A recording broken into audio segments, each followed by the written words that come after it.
Hey, what's up, everybody? My name is Kerry Ritter. Welcome to another episode of Typecast. Today in this episode, we're going to have a guest, and his name is Lenny Kean.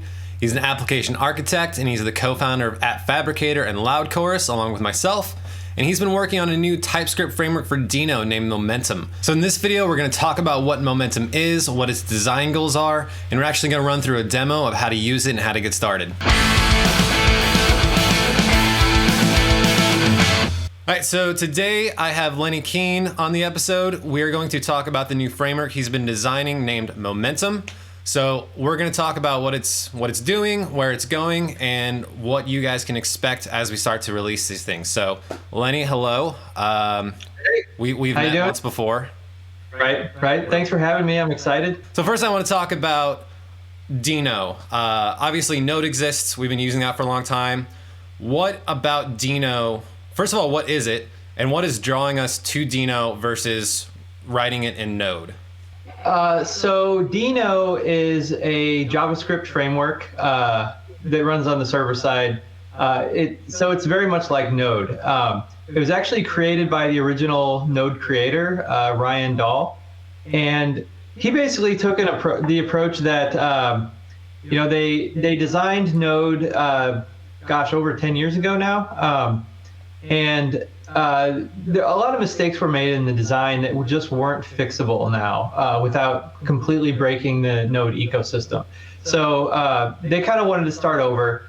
And some of the key differences are, first and foremost, it supports TypeScript out of the box. So unlike Node or browser run JavaScript, you just run your TypeScript files directly in Deno, which is awesome. You know, we both love TypeScript, so that's a huge boon. Right.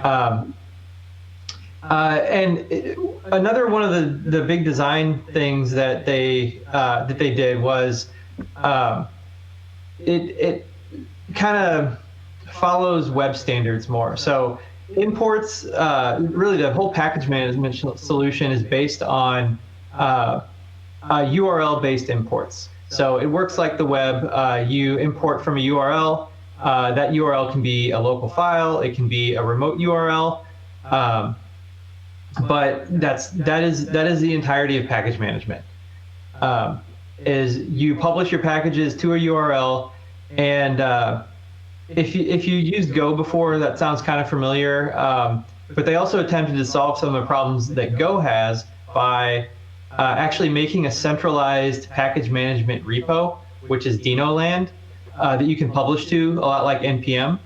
But you don't have to do it that way. You can just publish your packages wherever you want to. So they have this central repository, but you can self-host essentially. Right. One of the goals was really to be decentralized, but they recognized the need for a centralized repo that people can use. It's just not forced down your throat. Right. So if you have your own NPM server that you keep your company's local NPM packages on, you kind of have to set that up as special as a repo in Node. In Deno, you would just point to the URL. Yeah, that just dawned on me. That's going to make private repos so much simpler. Oh yeah, that's exciting. I didn't think about that. I want to touch on a big design decision that was made was the V8 engine is secure by default. It's a sandbox.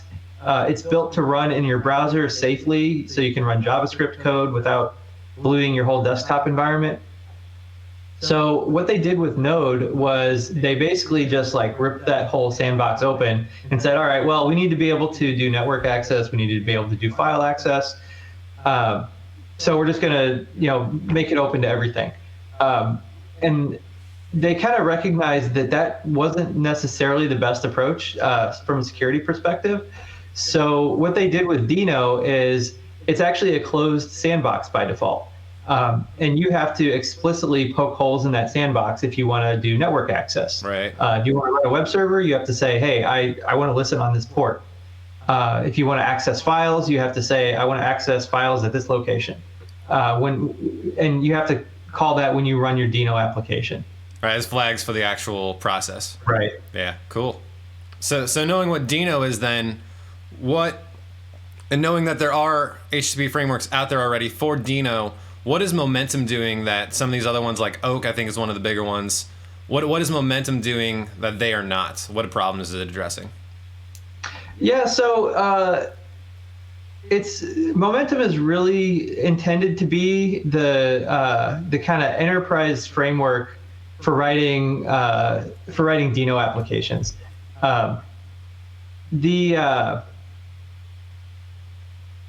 The Momentum framework actually doesn't handle HTTP requests on its own. So you mentioned Oak. Oak is like the Express of Deno. It's very Express-like, and it has like a building middleware community. So we wanted to be able to leverage that. So right now, the Oak is actually the only like underlying platform that Momentum supports, but we can and will be supporting others as well. So you can do something like take in an AWS API gateway request and straight up proxy that without having to do any sort of, like in other languages, you have to kind of hook into the Express router. Absolutely, yeah. That's actually one of the early packages that we plan on doing as a platform package is just run directly in AWS API gateway. Right. And again, since we're not at the level of handling the HTTP requests, we're going to sit on top of something else. We can swap that out for any other lower level framework, or even handling API gateway events, right, like you said. Cool. So, elephant in the room, and we'll address it early. You and I are both big fans of Nest. I talk about it nonstop on Twitter and on YouTube. So why are we doing this when we are so active in the Nest world? What is Momentum doing maybe that Nest isn't, or what is the general driver in building Momentum now that we're doing it in Deno? So Nest, I first off, I love Nest, but Nest doesn't run on Deno, and the creators of Nest have stated that they have no intention of porting it to Deno. So it's kind of one of those situations where if you want it, you got to do it yourself. So that's what we're doing. It's very Nest-like, but I don't want to say it's a copy of Nest. It is definitely not a copy of Nest. I would say that we're taking inspiration from the same places that Nest took inspiration from. Primarily, that's Angular. The module system looks very Angular-like. The dependency injection system looks very Angular-like, although we do some things a little differently with dependency injection. And the experience of writing an MVC application is inspired heavily by ASP.NET MVC, which I know that we're both familiar with too. So we're kind of taking that enterprise application framework idea and moving it into Deno. So you talked about Nest, talked about .NET, ASP.NET. What are the main design principles driving Momentum? So is this going to be something like Ruby on Rails, where they give you a ton of things out of the box? Is this going to be more like a Flask or an Express, where they give you very minimal and you got to do the pieces? Or where do you see the vision of Momentum going? Yeah, I kind of see it kind of in between, actually. So the core of Momentum is going to be fairly lightweight. We'll support writing APIs. We'll support doing MVC applications at the core. But I also want to have that more rich experience of spin up an application with a CLI that has auth ready to go. It does database access. It can have your kind of CRUD controllers to do your REST. by just kind of giving it an entity and saying, here's my entity, create all the REST endpoints. So that kind of thing is going to be a part of Momentum, but not at the core of Momentum. Again, that's very ASP.NET like. Actually, .NET Core. It's not really the classic ASP, but you know what I'm saying. So kind of going with a batteries optional approach, but trying to focus heavily on the strong starter projects. Right. And I want to build those into the CLI. So we will have a CLI, and you'll be able to spin up all your different types of application components. You'll be able to spin up a new application with various different templates. Like I mentioned, if you want to do a REST template, you want to do an MVC template, that'll all be available, and that'll pull in packages from the core. And for some of the more advanced templates, it'll pull in packages that are not part of the core. Like if you need to do database access, that probably won't be part of core. But the dependency injection modules, basic API, basic MVC, that'll all be in the core. So you listed a few things. You talked about databases. You talked about a CLI. What is on the immediate roadmap for Momentum for V0 to V1? First of all, we need to have a roadmap. So there is a roadmap, but it's up here. Right. And that's not very useful. I really want this project to be built out in the open. So one thing that we're going to have pretty early on, we're actually working on right now, is a website with kind of introduction, documentation, and a roadmap. So we'll publish that. That's something that is going to be kind of driven by us, but the community is welcome to contribute toward that roadmap as well. And then I mentioned a CLI. That's early on in the roadmap. We will be pushing heavily for all those kind of extra add-on packages. You mentioned batteries included. So packages for including ORMs with packages for auth. So all these different types of packages are going to be pretty early on in the roadmap. Then for the even more immediate future, the core of the framework is still missing some features. We need logging. If going back to Nest, you do like class transformer. That's something that is going to be done pretty soon here. So that's all I can think of right now. I'm sure there's some things I'm missing though. The serialization and the validator. This will all be out in the open. Right. Cool. So I guess related to that, for somebody listening to this that is excited about the idea, how can they contribute to this? You talked about having a website and developing in the open. What can they expect for how to contribute to the project or how to contribute to the community? Yeah, there's a GitHub project, and we will accept pull requests there. We'll have some pull request guidelines published for anybody who wants to contribute. Cool. All right, that is all the questions I have. If you have questions, comment below, and we're going to kick it over to a demo. All right, let's go. Lenny has started up a new project with very minimal files in here, so I'm going to let him talk about what those are, and we'll start driving the demo. All right, cool. So this is the deps file. This is kind of Deno convention. You don't have to do it this way, but the idea here is that you will, it's kind of like your package.json in Node. Instead of having a whole bunch of different places where you're referencing these longer URLs, you have a central location where you pull in all of your external dependencies. And they just call it deps.ts. Again, totally optional. You can call it whatever you want, but that's kind of become the Deno convention. And then we've got our tsconfig. So pretty minimal tsconfig here.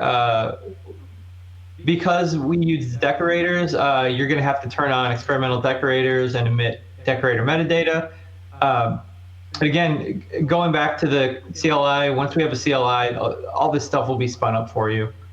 And we talked about the TypeScript being built into Deno. So that tsconfig file is much simpler than anything I've seen for Angular or something like that. There's only 2 things in there. Yeah, and That's quite all. frankly, if you don't want to use decorators for some reason, you don't really even need it. Right. Let's kind of start off real simple here, and we'll just do a module. And I'm just going to do this entire demo in a single class, or sorry, in a single file. Normally you'd split this up into files, but for demo purposes, I think this will work out a little better. Okay, so we want to have our module, and we're going to have a controller in it. Call it our REST controller.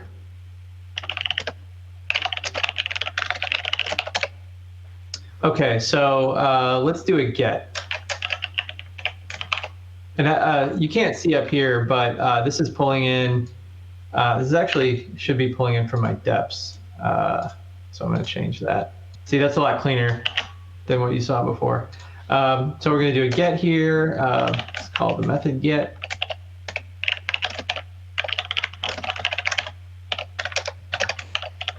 And we're going to set this up as a provider, or sorry, a controller.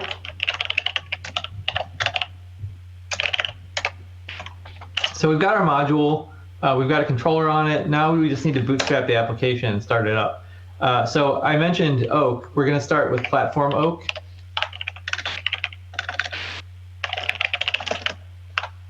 And again, this sets up Oak as our underlying platform. If we wanted to, you could set up, you could add Oak middleware. We're going to bootstrap it. And then we're going to listen. Oh, this is a promise. Top level await. Yeah. And let's listen on port 3000. And that's it. So let's bring this down a little bit. And we'll go ahead and start her up. We're going to do Deno run. And we mentioned it runs in a secure sandbox by default, so we got to open up port 3000 or it won't work. But for this purpose, I'm just going to open up everything, and that's just -A. And I got to give it my tsconfig file. So A is like allow all, and then C is config? Correct. Gotcha. And then we're going to do src main.ts. There. So yeah, and it'll just run our TS file directly. No compilation or anything needed. No build steps. And let's go ahead and curl it, see what we get. /rest, right? Oh, that's right. Probably just got a 400 there, or 404. There we go. Yeah. So there's our basic application, but let's do some dependency injection. So I'm going to create a service. Let's do greeting service. And have a get greeting method.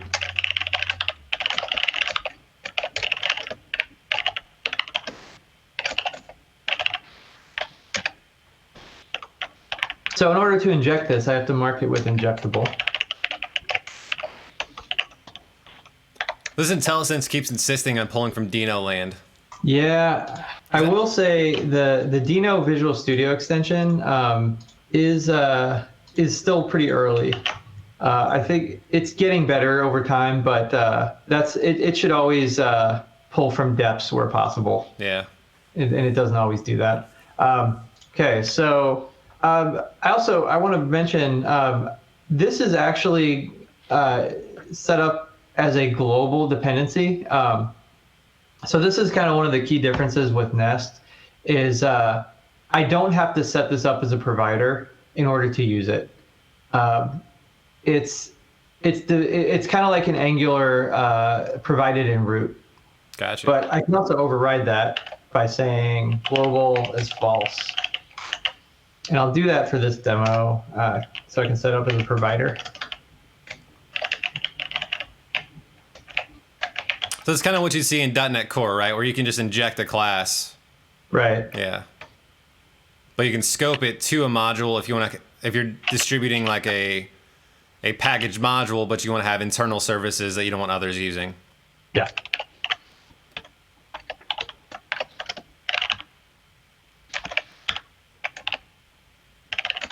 So we have to pass it a name. We don't have a name just yet, but I will make that a parameter. I need to pass it in here.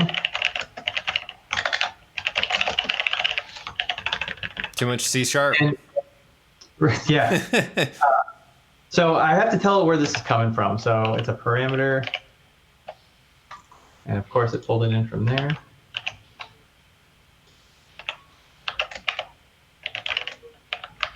So param name, and I'm going to tell it, pull it in from deps, please. Okay, so now we have some dependency injection going on here. Let's try to run this again. I'm going to restart the application, but I'm going to do something a little different this time. Since we're going to be changing it, I'm going to do watch. This will watch for changes. With watch, you have to pass it the unstable flag because watch uses some of the Deno standard library that is not production yet. So anytime you do that, anytime you use any Deno standard library that's not production, you have to pass it the unstable flag. So this would be something like NodeMon in Node. You just don't need to actually pull in tooling for it. It's just in there. Exactly. Well, really a lot of stuff is built into the Deno CLI. Unit testing is built in. The linter is built in. Bundling is built in. So you don't really need a lot in the Is that tooling. auto formatting that's happening? Is that Deno format or is that Visual Studio Code doing that? Yeah. That's actually another one. Deno has its own built-in formatter. And again, with the Visual Studio extension, it's just something you turn on. Oh, cool. Let's do typecast. There we go. So now I can actually like parameterize it. Awesome. Okay. Let's do a MVC controller next. So I'm just going to copy this guy, modify it a little bit, say MVC controller. And let's see, what should we do here? Let's go ahead and use our greeting service again. We're just going to do momentum. And let's do a view called index. So I have to pass this in as a controller as well. So to turn action into a MVC view rendering view, you just do the @view decorator. Correct. I also need to pull in the module. So I kind of mentioned how momentum is very modularized. If you don't want to do MVC, it's not going to send down all the packages to do MVC. So I'm going to pull this in. There's an MVC module, and it probably pulled it in from, oh man, it's killing me. Same thing for view. Yeah, the MVC module is not opinionated about the view engine. If you want to run MVC, you have to tell it what view engine you want. Right now, we only have a handlebars view engine, but there can and will be more in the future.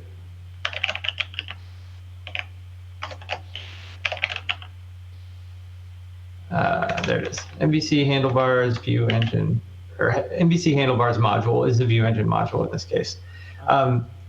So in that case, we're going to create our views folder and our index file. Since we told it in right here, we're going to use index. And that views folder, that's just a default path, or you can configure that, or how does that work? Yeah, that's totally configurable. But the default, we tried to set up some sensible defaults too. So views is going to be in your source/views folder. And that actually reminded me, I'm going to jump over here real quick. It's also going to use a layout view by default, and we don't really want that for the demo. So let's disable that.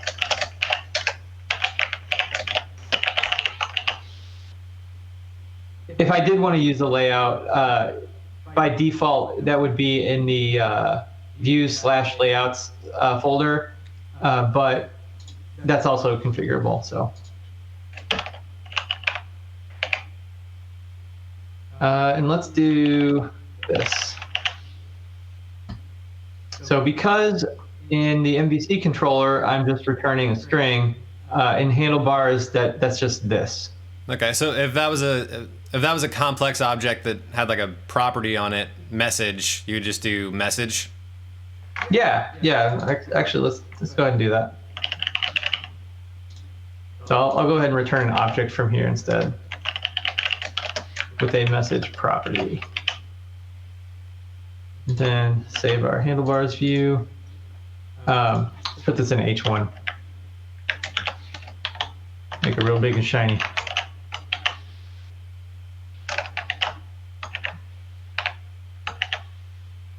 Okay, so with the watch running in the background, I should just be able to run this at MVC. There we go. Awesome. So do you want to try to do some static files? Yeah, let's do just add a style sheet. Let's see how you can render an actual CSS file and pull that into a view. Okay, so again, we try to set up sensible defaults. So the default for static content is contents. And we'll set up a styles.css.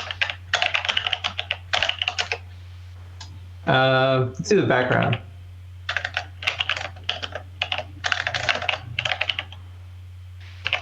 What do you want to go with here? Everyone loves dark mode, so. Okay, let's do gray. Guess we'll skip the hot pink today. Yeah. Okay, so now we need to go in here and install our static files module. I'm not going to pass it any parameters or anything because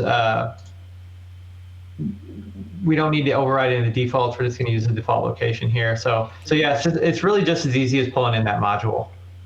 Okay, so you pull in static file module, it automatically wires up contents to be served at the /contents route. Correct. Cool.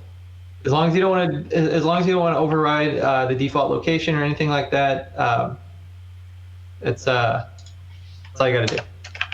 Let's do head link. We're gonna do content /styles.css. Okay, I actually it's supposed to be content, not contents.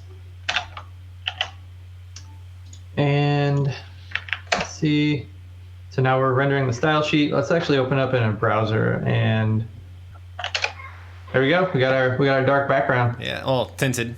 You know I don't like paying compliments to you very often, but that was ridiculously easy. So I love it.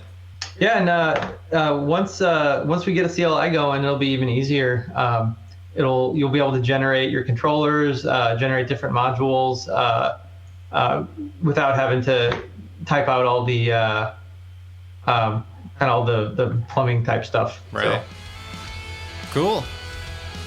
All right, man. Well, I think that's good for a demo. Is there anything else you want to add before we sign off?